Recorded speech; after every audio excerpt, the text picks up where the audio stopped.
My name is Norton Matthews, 33 years old, and I built Sunrise Brew from nothing after my parents kicked me out at 18. 12 years of silence, then they suddenly reappeared, demanding I sell all 15 of my coffee shops to pay off my brother Marcus's $2.3 million debt. When I refused, they actually sued me. But nothing prepared me for that 5 a.m. doorbell and finding a 4-year-old girl alone on my doorstep. If you've ever had family take advantage of you, hit subscribe and let me know where you're watching from. This story might help you heal. I grew up in Pinecrest, Oregon, a small town where everyone knew everyone else's business. My parents, Walter and Elaine Matthews, owned Matthews Hardware, the only hardware store within 30 miles. It was a modest but steady business they had built over 20 years, and they took immense pride in it. The store was meant to be a legacy specifically for my older brother Marcus. From my earliest memories, Marcus was the golden child, 4 years older than me, athletic, charming when he wanted to be, and the spitting image of our father. While I was quiet and thoughtful, Marcus was loud and commanding. He played football, basketball, and baseball, bringing home trophies that my parents displayed prominently in the living room. My academic achievements earned a nod and a quick good job before conversation returned to Marcus's latest game. Our house was modest but comfortable. A 3-bedroom ranch-style home with a large backyard where Dad would throw the football with Marcus for hours. I usually sat on the porch steps reading or sketching occasionally, looking up when they cheered after a good catch. Mom would ruffle my hair as she passed by with lemonade, always taking it to them first before remembering to bring me a glass. "Norton, why don't you join them?" she would ask occasionally, but it never felt like a genuine invitation. By age 10, I knew my place in the family hierarchy. The hardware store was the center of our family life. We all worked there in some capacity, even as kids. Marcus worked the register, charming customers and getting generous tips for carrying purchases to their cars. I was assigned to inventory and stocking shelves, tasks that kept me in the back room away from customers. "Your brother has the personality for sales," Dad would say. "You're better with the details, Norton." I discovered my passion for coffee during my sophomore year of high school. A small coffee shop opened across from school, and I stopped in one rainy afternoon. The owner, an elderly man named Frank, saw me staring at the espresso machine in fascination and offered to show me how it worked. Within weeks, I was visiting daily, asking questions about bean origins, roasting techniques, and brewing methods. Frank eventually offered me a weekend job, which I eagerly accepted. My parents were confused by my enthusiasm. "Coffee is just coffee," Dad said dismissively when I tried to explain the difference between Ethiopian and Colombian beans. "Focus on something practical." Meanwhile, Marcus was showing the first signs of the financial irresponsibility that would define his adult life. At 20, while half-heartedly taking business classes at the local community college, he got his first credit card and maxed it out within a month on designer clothes and parties. When the bill came, my parents paid it without hesitation. "He's young," Mom said. "He's still learning." This pattern repeated with increasing frequency and larger amounts. By the time Marcus was 22, my parents had bailed him out of credit card debt 3 times and loaned him money for a car after he totaled his first one driving drunk. I worked 3 part-time jobs throughout high school, weekends at Frank's coffee shop, evenings at the hardware store, and early mornings delivering newspapers. Every dollar went into my savings account, which I earmarked for culinary school. I had discovered that beyond coffee, I had a talent for creating complementary food pairings. Frank allowed me to experiment with pastry recipes, and customers began requesting my cinnamon scones and lemon bars specifically. When I tried to discuss my future plans with my parents, they were dismissive. "Culinary school is expensive and impractical," Dad said. "You can keep working at the hardware store while you get a business degree like your brother." The irony that Marcus was barely passing his classes and showing zero interest in the hardware business seemed lost on them.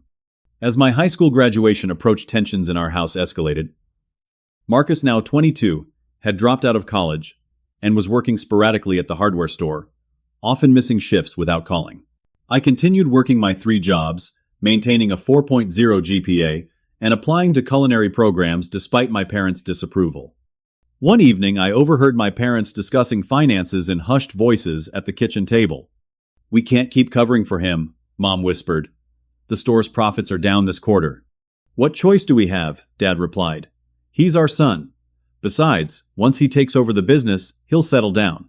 I entered the kitchen, unable to stay silent. He doesn't want the business.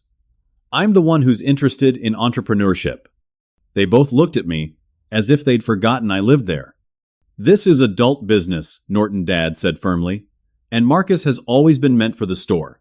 It's just taking him time to accept responsibility. Like the responsibility of showing up for his shifts, I asked. Or repaying the money you've loaned him. That's enough, Mom snapped. Your brother is going through a phase. Family supports family through difficult times. Little did I know then how selectively they would apply that principle in the future. By the time I turned 18, I had saved nearly $15,000 for school and was awarded a partial scholarship to a prestigious culinary program in Portland. The same week I received my acceptance letter, Marcus crashed his second car and received his first DUI. The tension in our house was thick enough to cut with a knife, and I knew something had to give. I just never imagined how completely my life was about to change. My 18th birthday fell on a Tuesday. I didn't expect much celebration given the current family stress, but I did hope for at least acknowledgement of my acceptance to culinary school.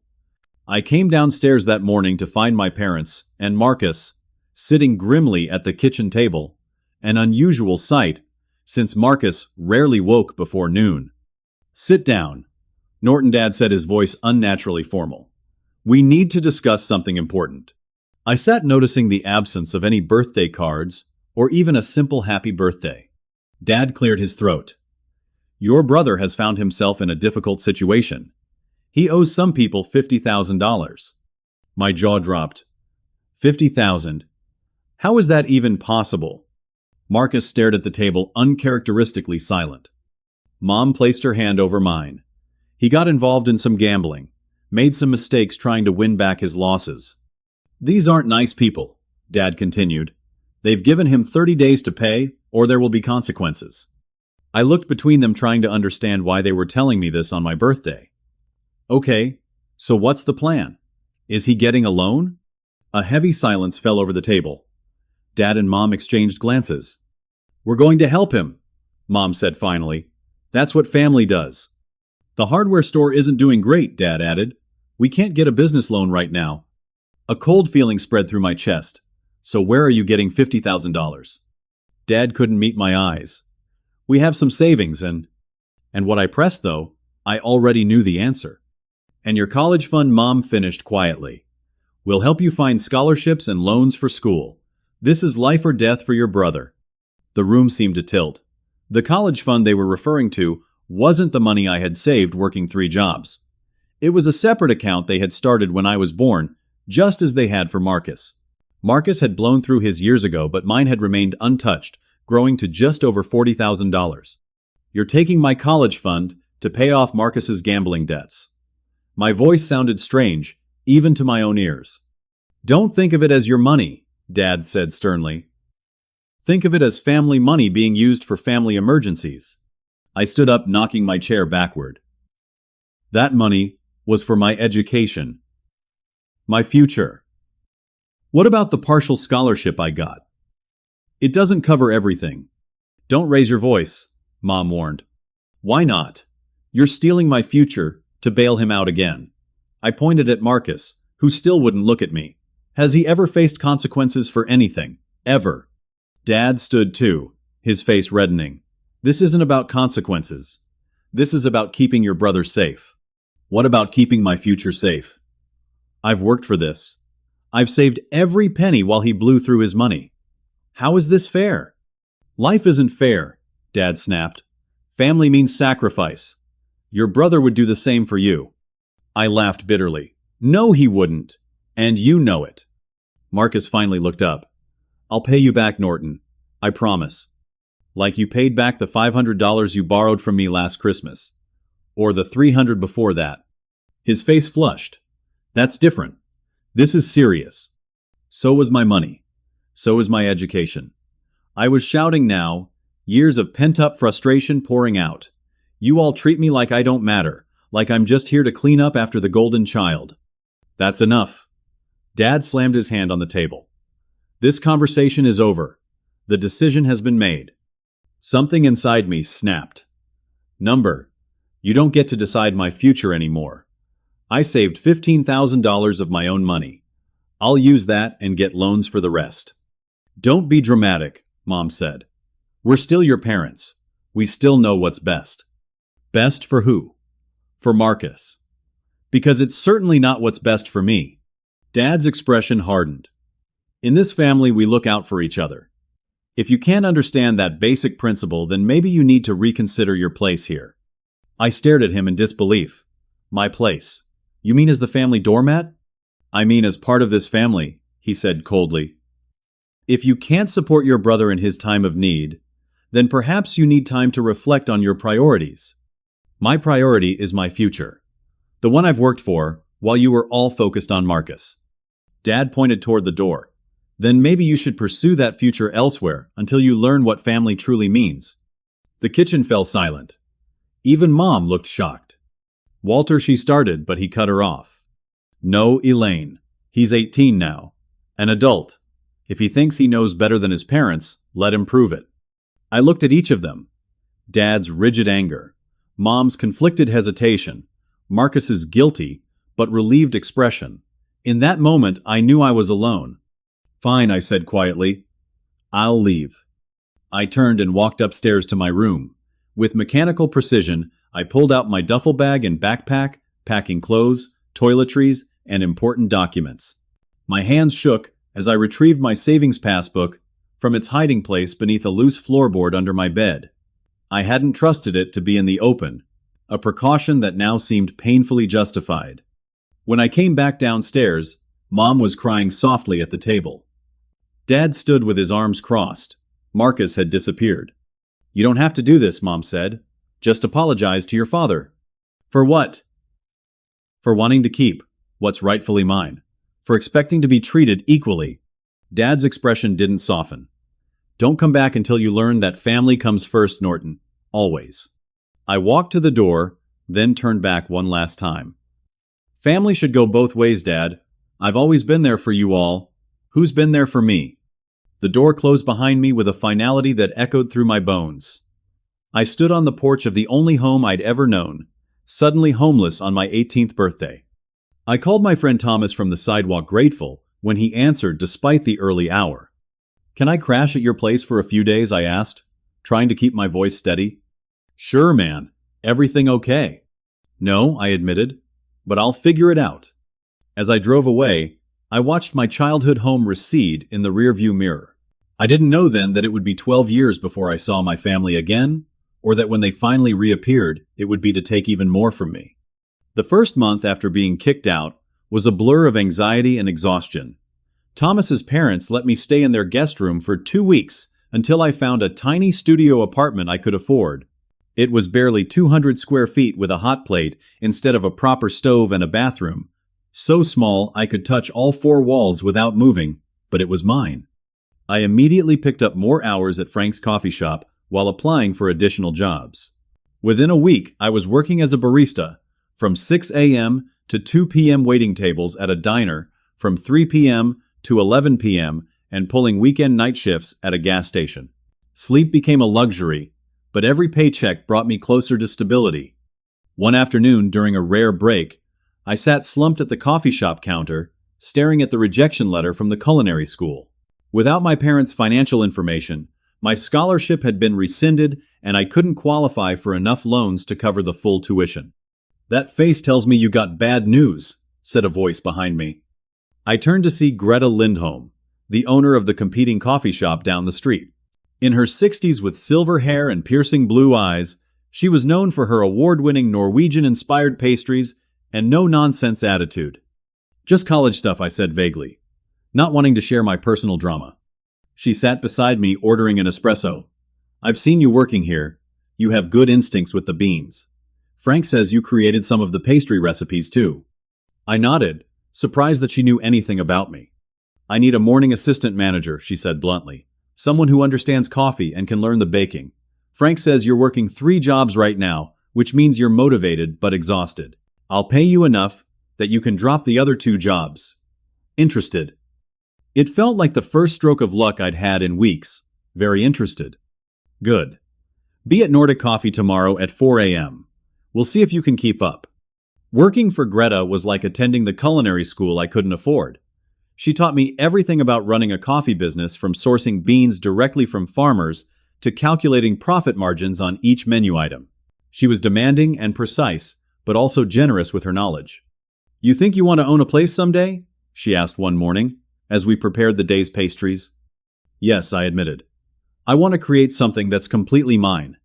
"Smart boy. But don't copy me or anyone else. Find your own vision." Over the next 3 years, I absorbed everything I could while living frugally and rebuilding my savings. I took business classes at the community college in the evenings, learning about marketing, accounting, and management. I experimented with coffee blends in my tiny apartment, filling notebooks with recipes and business ideas. On my 21st birthday, Greta handed me an envelope. Inside was a check for $5,000. "This isn't a gift," she said firmly when I tried to protest. "It's an investment. Add it to your savings and start that coffee cart business you've been planning. When you make it big, you can buy me dinner at a fancy restaurant." With my savings and Greta's investment, I purchased a used coffee cart and parked it near the community college campus. I named it Sunrise Brew because I served coffee from 6 a.m. until my classes started in the afternoon. The early months were brutal. Winter in Oregon meant standing in freezing rain for hours, sometimes selling only a dozen cups a day. Twice, I nearly went bankrupt. The first time, the espresso machine broke and cost nearly $1,000 to repair. The second time, a competing cart opened on the other side of campus, cutting my sales in half overnight. But I refused to quit. I created signature drinks that couldn't be found elsewhere, like my honeycomb latte with house-made honey syrup and a sprinkle of sea salt. I baked small batches of pastries using Greta's techniques, but with my own flavor combinations. Word began to spread among students and faculty. My marketing strategy came from necessity rather than planning. Too poor to afford advertising, I started a Sunrise Scholarship where I set aside 10% of each day's profits. At the end of each semester, I awarded a $500 scholarship to a student who wrote the best essay about overcoming obstacles. Local news picked up the story, bringing attention to my little cart and its mission. After 2 years of operating the cart, I had saved enough to lease a small storefront near campus. The space was only 800 square feet, but it had a proper kitchen and seating for 20 customers. The day I signed the lease was the first time I felt truly proud of what I had accomplished. I named the shop Sunrise Brew, like the cart designing a simple logo of a coffee cup with steam forming the shape of a rising sun. The grand opening exceeded all expectations, with a line stretching around the block. I hired 2 part-time employees, both students from the college, and finally felt like a real business owner. My coffee blends became my signature. I developed relationships with small farms in Colombia, Ethiopia, and Indonesia, creating seasonal rotations that kept customers coming back to try new flavors.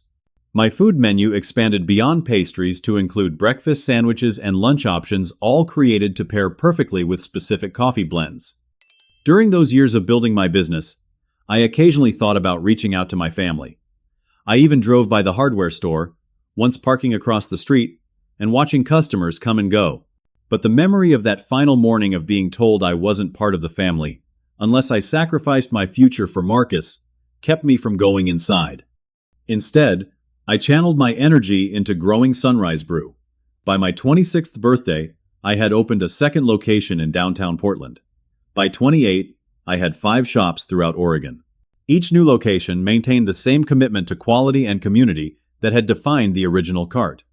As the business grew, I developed a management structure that allowed me to focus on expansion while ensuring each shop maintained our standards. I hired Rachel Chen as my corporate operations manager, a business school graduate with a passion for systems and efficiency. Under her guidance, we standardized training and procedures across all locations. Through it all, I never heard a word from my parents or Marcus. I sent a card when I opened my 5th location, including my phone number, but received no response. Eventually, I stopped looking back and focused entirely on moving forward. By my 30th birthday, Sunrise Brew had become a regional success story, with 15 locations across Oregon, Washington, and Northern California. I bought a modest house in a quiet Portland neighborhood, finally feeling established enough to put down roots. Though I dated occasionally, nothing serious developed. The closest I came was a 6-month relationship with Megan, a book editor who ultimately moved to New York for a career opportunity. We parted on good terms, promising to stay in touch, but both knowing long distance rarely works.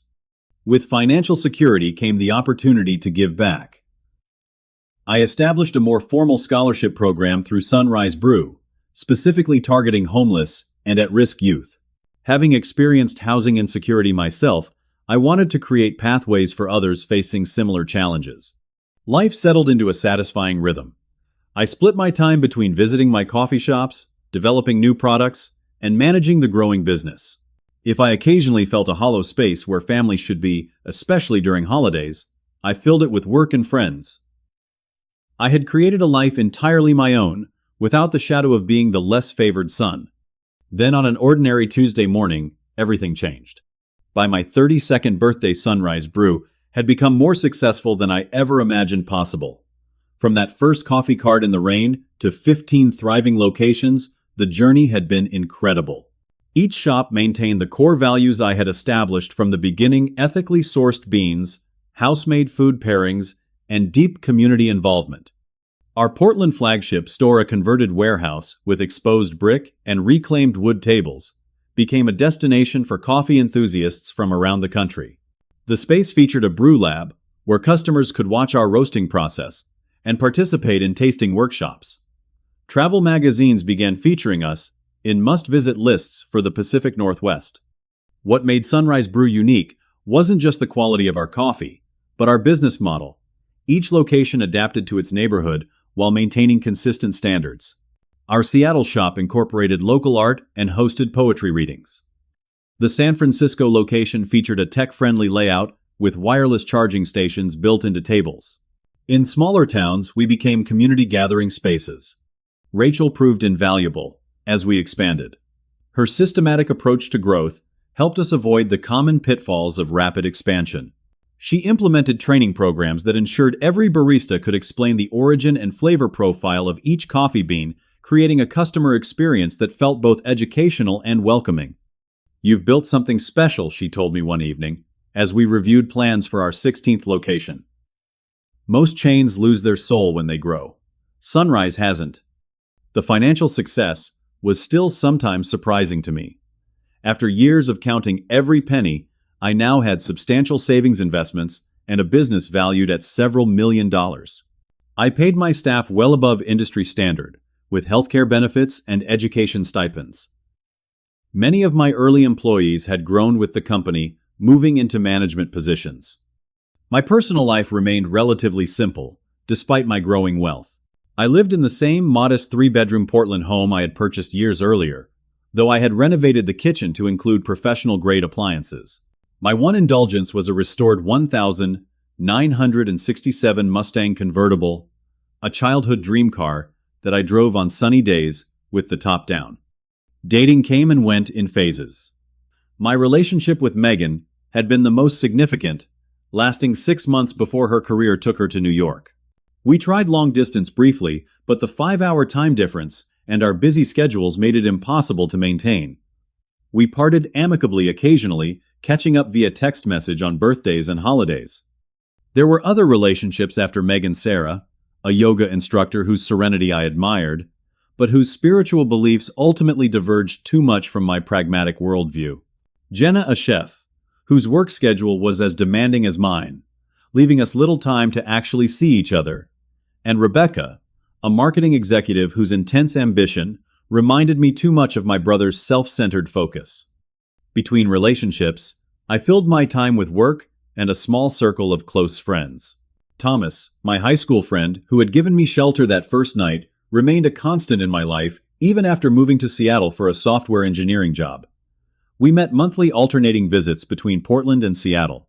Greta, my first mentor, had sold Nordic coffee and retired to a small farm outside Portland. I visited her regularly, bringing new coffee blends for her approval and seeking her advice on business decisions. She remained brutally honest, which I valued immensely. "You need more in your life than just coffee shops," she told me during one visit. "Business success is hollow, without personal fulfillment." Her words resonated, prompting me to expand my philanthropic efforts. The Sunrise Scholarship Program had grown along with the business, now supporting dozens of students annually.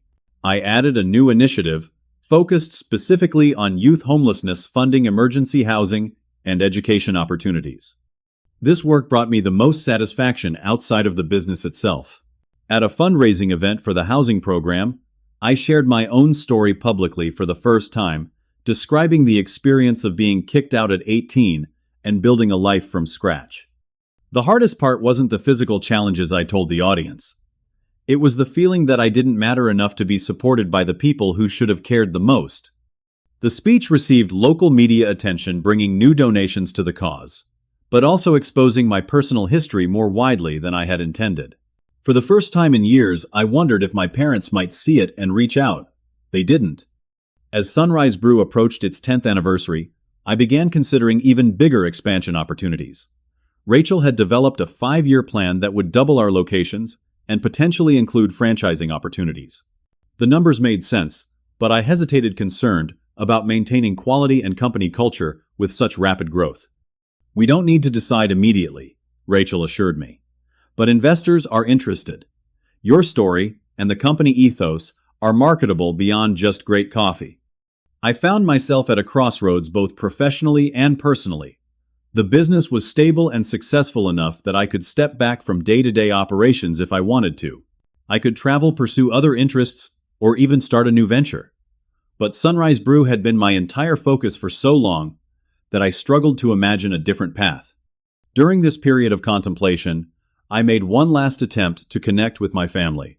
I sent a letter to my parents' home address, briefly outlining my life and business success, expressing hope for reconciliation without expectations. Like previous attempts, it went unanswered. The silence reinforced what I had gradually accepted over the years. I had been written out of their lives completely. The knowledge was painful, but no longer devastating. I had built my own life, my own success, and my own chosen family of friends and colleagues. Their absence was a scar, not an open wound. By early summer of my 33rd year, I had achieved a level of peace with my past and excitement for the future. Sunrise Brew's 15th location had opened to record sales. Our coffee was being featured in specialty grocery stores across the country. A major business magazine had requested an interview for their self-made under 40 feature. Life felt balanced and full of possibility. I had no way of knowing that my carefully constructed world was about to be upended by the very people who had pushed me out of theirs 12 years earlier. The day my past collided with my present began like any other Tuesday at our Portland flagship store. I was behind the counter helping during the morning rush, something I did regularly to stay connected to the customer experience. The line stretched to the door, a mix of regulars and tourists, drawn by our reputation. I had just finished crafting a pour-over using our new Guatemalan single-origin beans when Rachel tapped my shoulder, her expression unusually tense. "Norton, there are some people asking for you. They say they're your parents." The words hit me like a physical blow. 12 years of silence, and they choose a busy Tuesday morning to reappear. "Where are they?" I asked, trying to keep my voice steady. "Corner table by the windows. The older couple. There's a younger man with them too. Marcus." It had to be. "Can you cover for me?" I asked, untying my apron. Rachel squeezed my arm. "Take all the time you need. And remember, you can ask them to leave if necessary. This is your space." I took a deep breath and made my way across the cafe. They spotted me halfway there, their expressions a mixture of recognition and something else I couldn't quite read. Assessment, perhaps. Calculation. Dad had aged considerably, his once dark hair now completely gray, his face lined and slightly gaunt. Mom looked more preserved but strained, with the tight smile of someone bracing for conflict. Marcus sat beside them, heavier than I remembered, but with the same cocky posture, one arm draped casually over the back of his chair. "Norton," Mom said, standing to hug me. I remained just out of reach, not ready for physical contact after so many years of silence. "This is unexpected." Dad cleared his throat. "You look well. Business seems to be thriving." "It is," I confirmed, sitting down across from them. "What brings you here after 12 years? Mom's smile faltered. "We thought it was time to reconnect. You're still our son." The simple statement delivered as if the past was a minor misunderstanding, rather than years of complete abandonment, sparked a flare of anger that I quickly suppressed. I reached out multiple times over the years, I said evenly. Cards, letters, even that visit where I sat across from the hardware store for an hour trying to work up the courage to go in. No response. We were hurt, Dad said. You walked out on the family. The revisionist history was breathtaking. I was kicked out, on my 18th birthday, because I objected to you taking my college fund to pay Marcus's gambling debts. Marcus shifted uncomfortably, but said nothing. Water under the bridge, Dad said dismissively. We're here now, and we're proud of what you've built. There was something rehearsed about their appearance, a tension underlying the casual facade. I had spent years in business negotiations learning to read people's true intentions behind their words. My family wanted something. Why are you really here? I asked directly. Mom reached across the table trying to take my hand. I withdrew it, subtly, placing it on my lap. Can't we just want to reconnect with our son? She asked, hurt evident in her voice. After 12 years of complete silence, number. There's something else. Dad and Marcus exchanged glances. Dad nodded slightly, and Marcus leaned forward. I'm in some trouble, Norton, he admitted. Financial trouble. Of course. The pieces clicked into place. How much this time, I asked, unable to keep the bitterness from my voice. $2.3 million, Marcus said quietly. I almost laughed at the absurdity. $2.3 million. What did you do, rob a bank? An investment opportunity, he explained, his tone defensive. I pooled money from investors to buy commercial property in Seattle. The market turned, and there were some issues with permits. The investors want their money back, plus interest. And let me guess, these aren't nice people, I said, echoing Dad's words from 12 years ago. Marcus looked surprised that I remembered.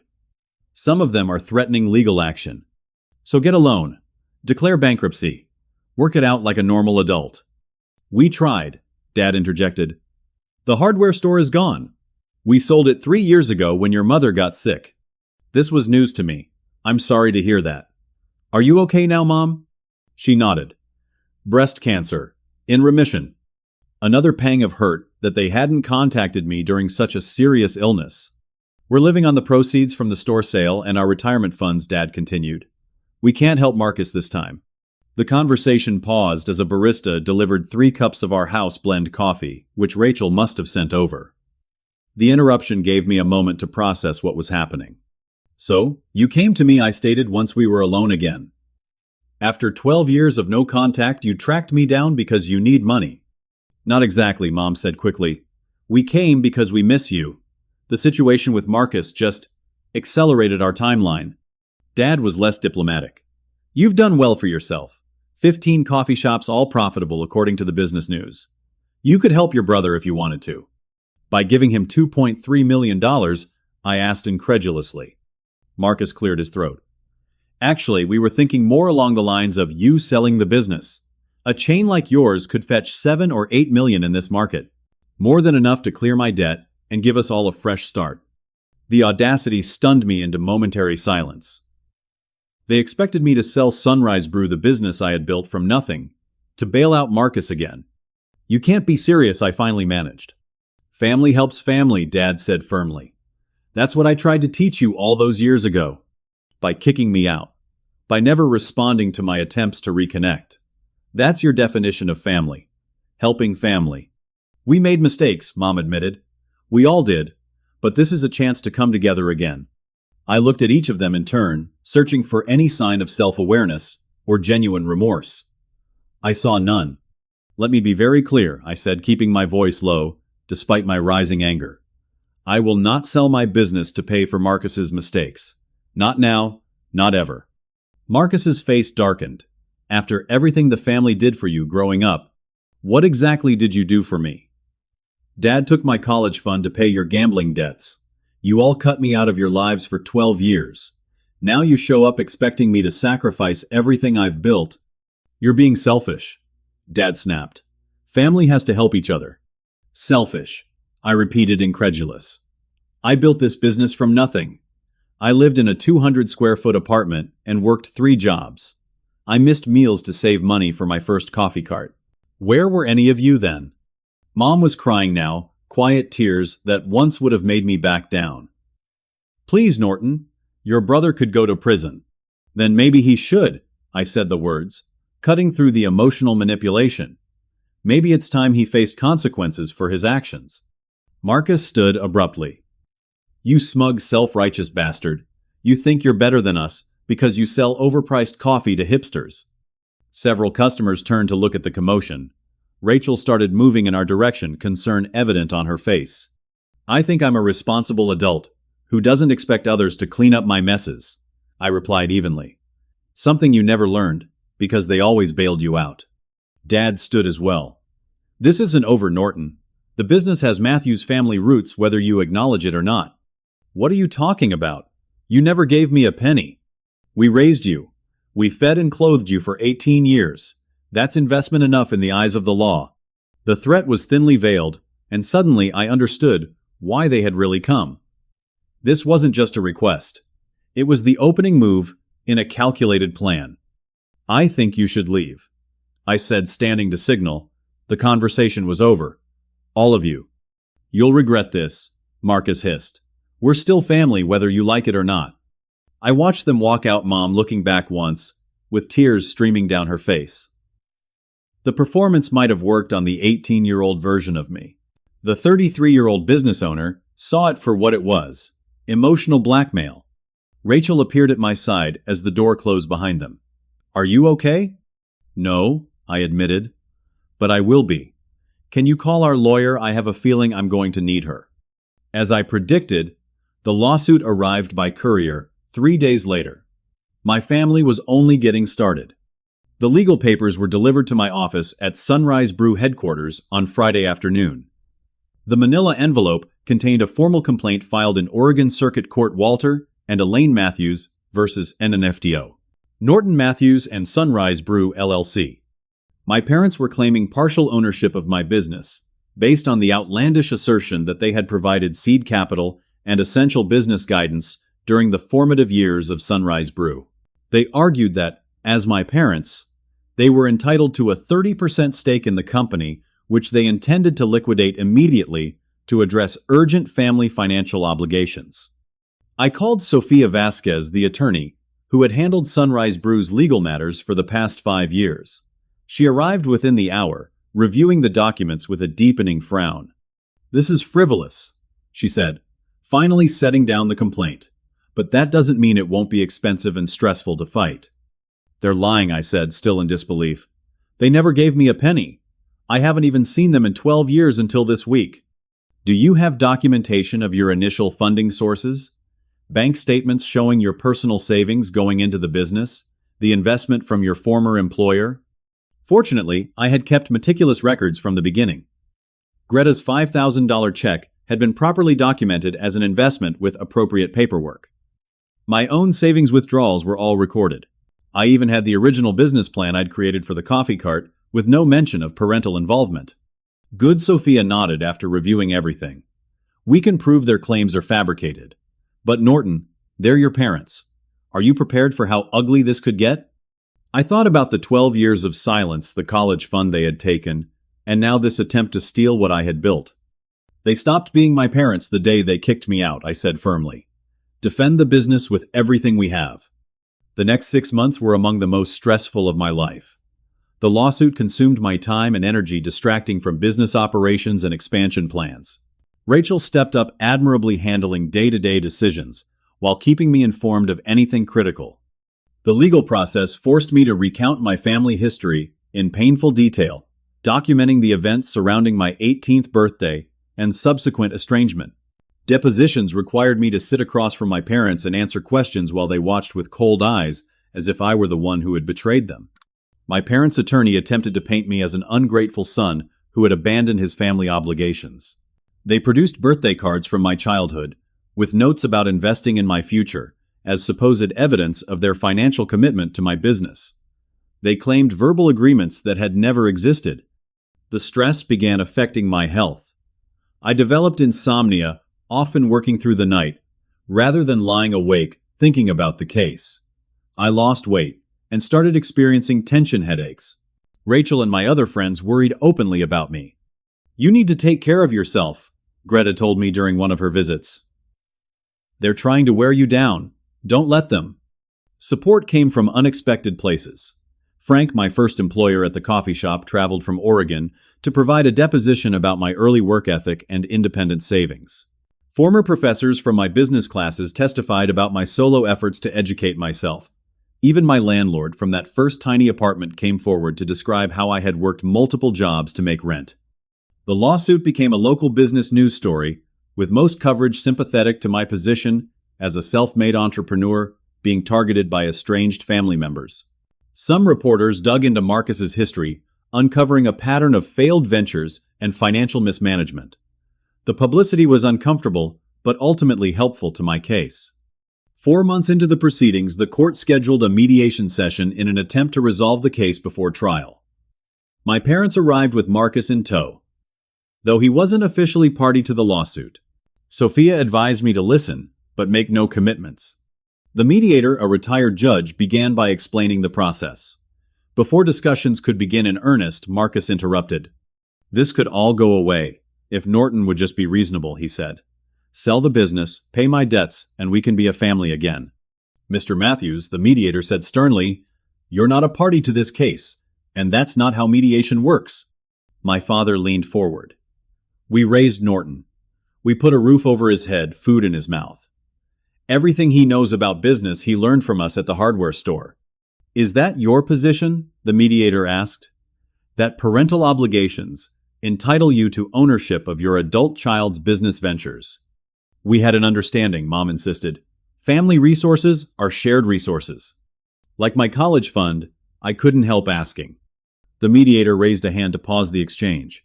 "Let's focus on verifiable facts. Mr. Matthews, do you have documentation of any financial contribution to Sunrise Brew?" My father shifted uncomfortably. "Not as such, no. But our contribution was more fundamental than money." The mediation ended, without resolution, setting the stage for a court hearing. 2 weeks later, we appeared before Judge Eleanor Winters, a no-nonsense jurist with 20 years on the bench. After reviewing the evidence and hearing testimony from both sides, Judge Winters delivered her ruling with palpable frustration. The court finds no credible evidence that Walter and Elaine Matthews provided capital business guidance or any material support to the founding and growth of Sunrise Brew, LLC, she stated. The plaintiff's claims appear to be without merit and potentially frivolous. She looked directly at my parents. Family relationships are complex and often painful, but this court is not the venue to resolve personal grievances disguised as business disputes. The complaint is dismissed with prejudice. Relief flooded through me, though it was tempered by the knowledge that this legal victory couldn't heal the deeper wounds. As we left the courtroom, Marcus approached me in the hallway, his face flushed with anger. "This isn't over," he hissed. "You think you're so perfect with your fancy coffee shops. You have no idea what real problems look like." "I've had plenty of real problems," I replied quietly. "The difference is I solved them myself instead of expecting others to bail me out." He moved closer, his body language threatening. "You'll regret this, Norton. Family is forever, whether you like it or not." Sophia stepped between us. "That sounds like a threat, Mr. Matthews.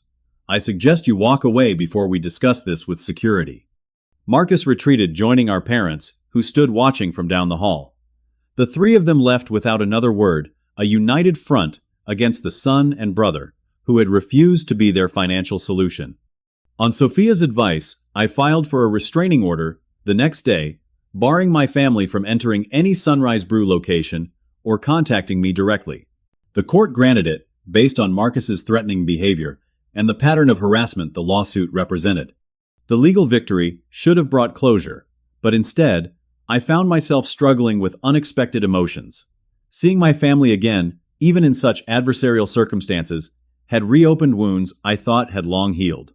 I began having nightmares about the day I was kicked out, waking up in cold sweats with my heart racing. At Rachel's insistence, I started seeing Dr. Lydia Barnett, a therapist specializing in family trauma. Our weekly sessions helped me process not just the recent lawsuit, but the years of uneven treatment that had preceded my estrangement from my family. "They never saw me," I admitted during one session. "Not really. I was always in Marcus's shadow. "And now?" Dr. Barnett asked. "How do you see yourself?" The question gave me pause. I'm proud of what I've built, but sometimes I wonder if I did it all just to prove them wrong. Would that invalidate your accomplishments, if it were true? No, I said after consideration. But I want to live for myself, not in reaction to them. Gradually, the nightmares subsided. I refocused on Sunrise Brew moving forward, with expansion plans that had been on hold during the lawsuit. Life began to feel normal again, or at least a new version of normal that incorporated this final confrontation with my past. I thought the chapter was closed for good. Then came the doorbell at 5 in the morning, exactly 1 year after the court's ruling. The insistent ringing of my doorbell at 5 a.m. jolted me from a deep sleep. Living alone, unexpected visitors at dawn triggered immediate concern. I grabbed my phone, ready to call emergency services if necessary, and approached the front door cautiously. Through the peephole, I saw nothing at first, which was even more alarming. Backing up, I checked the security camera feed on my phone. The image made me freeze. A small child standing alone on my doorstep, clutching a backpack nearly as large as herself. I opened the door to find a little girl with dark hair and familiar eyes shivering slightly in the early morning chill. She looked about 4 years old, wearing jeans, sneakers, and a pink sweater that seemed too light for the weather. "Hello," she said in a small voice. "Are you Uncle Norton?" Uncle Norton. The words hit me like a physical blow. "Yes," I managed. "Who are you, sweetheart?" "I'm Lily," she said simply. "Daddy said you would help me." I knelt to her level, trying to process what was happening. "Where is your daddy?" She shrugged, her lower lip trembling slightly. "He left me here. He said to give you this." From her backpack, she produced an envelope with my name scrawled across it in handwriting. I recognized as Marcus's. "Let's get you inside where it's warm," I said gently, guiding her into the house. "Are you hungry?" She nodded, her solemn expression breaking slightly. In the kitchen, I fixed her a bowl of cereal while surreptitiously checking her backpack. It contained a few changes of clothes, a worn teddy bear, and a toothbrush, but no identification documents or additional information. Only after she was eating did I open the envelope. Inside was a hastily written letter. "Norton, this is your niece Lily. Her mother Amelia is in rehab again, and I'm going to prison tomorrow morning. 3 years minimum for fraud. There's no one else. I know you hate me, but Lily is innocent. Child Services will put her in the system if you don't help. If you ever believed in family, prove it now. Marcus." No apology, no proper explanation. Just another Marcus crisis with maximum emotional manipulation. I looked at Lily, now happily eating Cheerios at my kitchen table. She had Marcus's eyes and our mother's chin, unmistakably a Matthews. Whatever her father had done, she was blameless. "Lily, do you know where your mom is?" I asked gently. "Mommy's sick. She's at the hospital to get better." Her simple explanation of rehab broke my heart. "And your daddy dropped you off here this morning?" She nodded. "He said, 'You're my uncle, and you have lots of money and coffee.'" Of course, that's how Marcus would describe me. The situation demanded immediate action. First, I called Sophia, explaining the bizarre development and asking about legal implications. "This is technically child abandonment," she explained. "You need to contact Child Protective Services, but since you're a direct relative, they might grant you temporary custody while they investigate. Do you want that responsibility?" Did I? Looking at Lily's innocent face, I knew I couldn't just hand her over to strangers. "Yes," I said. "She's my niece." The next 24 hours were a whirlwind. A social worker named Janet came to interview me and assess Lily's situation. I provided documentation proving our relationship and underwent an emergency background check. My stable finances and established business worked in my favor, as did my clean record and community standing. "We'll need to locate her mother for proper consent," Janet explained, "and there will be follow-up visits and paperwork if you're seeking more permanent guardianship." "I just want what's best for Lily," I said honestly. With temporary emergency custody granted, I took Lily shopping for essentials, set up my guest room as her bedroom, and tried to establish a semblance of normalcy. Rachel helped rearrange my work schedule to accommodate childcare, and Greta arrived with homemade cookies and practical advice about raising children. Kids need routine, she told me, and honest answers to their questions, even the hard ones. Through Child Services, I located Amelia Peterson, Lily's mother, at a rehabilitation facility in Seattle. Our first phone conversation was difficult but illuminating. "I've been trying to get clean for 2 years," she explained, her voice raspy and tired. "Marcus was supposed to be caring for Lily while I'm in treatment. I had no idea he was facing prison time." "How long have you and Marcus been together?" I asked. "We weren't really together. It was a brief thing 5 years ago. He wasn't involved in Lily's life until recently when I needed help." She paused. "He told me his successful brother would probably take Lily if things got bad. I didn't know he meant dropping her on your doorstep without warning. Typical Marcus, making plans with other people's resources." I arranged to visit Amelia, bringing photos of Lily to show her progress. In person, Amelia was younger than I expected, perhaps mid-20s, with a fragile quality that suggested a difficult life. Her eyes lit up, seeing pictures of Lily in her new bedroom, surrounded by stuffed animals and books. "She looks happy," Amelia said softly, "happier than when she was with Marcus. He tried, but he was always distracted by his business schemes." "How much longer is your program?" I asked. 6 months minimum, then outpatient treatment and supervision." She looked down at her hands. "I want to be a good mother. I really do. But Lily deserves stability now, not promises." We developed a plan. I would maintain guardianship of Lily, while Amelia focused on recovery. She would have regular video calls with Lily and supervised visits when appropriate. If her recovery stayed on track, we would reassess the arrangement. Meanwhile, I confirmed through court records that Marcus had indeed begun serving a 3-year sentence for investor fraud related to the same scheme he had tried to have me bail him out of. The official charges included wire fraud and misappropriation of funds. Life with Lily transformed my daily existence. My house, previously organized for maximum efficiency, became cluttered with colorful toys and children's books. My schedule, once centered entirely around Sunrise Brew, now included school drop-offs, playground visits, and bedtime stories. Rachel stepped up to handle more business operations, allowing me to be present for Lily. I even converted a small office at headquarters into a child-friendly space so Lily could come to work with me when necessary. To my surprise, I found immense joy in caring for her. Her resilience and curiosity reminded me of myself at that age, before years of being overshadowed had dampened my spirit. She asked endless questions about coffee, proudly telling daycare friends that her uncle made the best coffee in the whole world. We settled into a routine that felt surprisingly natural. I enrolled her in a good preschool, found a reliable babysitter for when I needed to work late, and started researching elementary schools for the following year. 3 months into this new normal, my parents appeared at Sunrise Brew again. This time, Rachel intercepted them before they could approach me. "Mr. Matthews has a restraining order against you," she reminded them firmly. "We know about Lily," Mom said loudly enough for me to hear across the cafe. "She's our granddaughter. We have rights." I signaled to Rachel that it was okay to bring them to my office away from curious customers. Once the door closed behind us, I addressed them directly.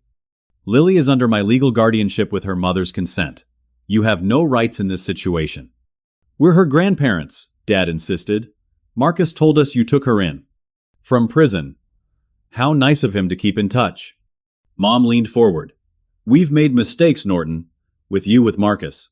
But Lily shouldn't grow up without knowing her grandparents." For the first time, I detected what might have been genuine emotion rather than manipulation. Still, I remained cautious. Lily has been through enough upheaval. She's finally feeling secure. "We're not asking to take her," Dad clarified, "just to be part of her life, to see her occasionally." I studied them carefully. They looked older than during the lawsuit, more subdued. Dad's hands trembled slightly, a new development. "Here's what I can offer," I said finally. "I'll arrange a supervised visit in a neutral location like a park. If that goes well, and Lily is comfortable, we can discuss limited supervised visits moving forward. But at the first sign that you're upsetting her or trying to undermine my guardianship, it stops completely." "That's all we're asking for," Mom said, tears forming. "A chance." I set clear boundaries. No gifts without my approval. No discussing Marcus's situation or making promises about her mother, and absolute respect for my role as her guardian. They agreed to everything, seemingly grateful for any opportunity. The first visit took place at a playground near my house. I stayed close, watching as my parents awkwardly introduced themselves to Lily as Grandma and Grandpa Matthews. Lily, naturally friendly, showed them how she could swing by herself and climb to the top of the slide. "She's remarkable," Mom said to me as Dad pushed Lily on the swings. "You're doing a wonderful job with her." "Thank you," I said the words, feeling strange between us. "We were wrong," she continued, her voice low. "About many things, but especially about you. I don't expect forgiveness, but I want you to know that I see it now." It wasn't an elaborate apology, but it felt more genuine than anything I'd heard from them in years. Over the following months, these visits became a regular but limited part of our lives. My parents seemed transformed by their relationship with Lily, showing patience and attentiveness I didn't remember from my own childhood. Perhaps grandparenting activated qualities that had been dormant during their parenting years, or maybe age and hardship had softened them. Amelia continued her recovery, graduating to outpatient treatment and securing a job and apartment. She visited Lily regularly, their bond strengthening as she stabilized. We discussed a co-parenting arrangement for the future, recognizing that consistency and cooperation would benefit Lily most. As for Sunrise Brew, the business continued to thrive.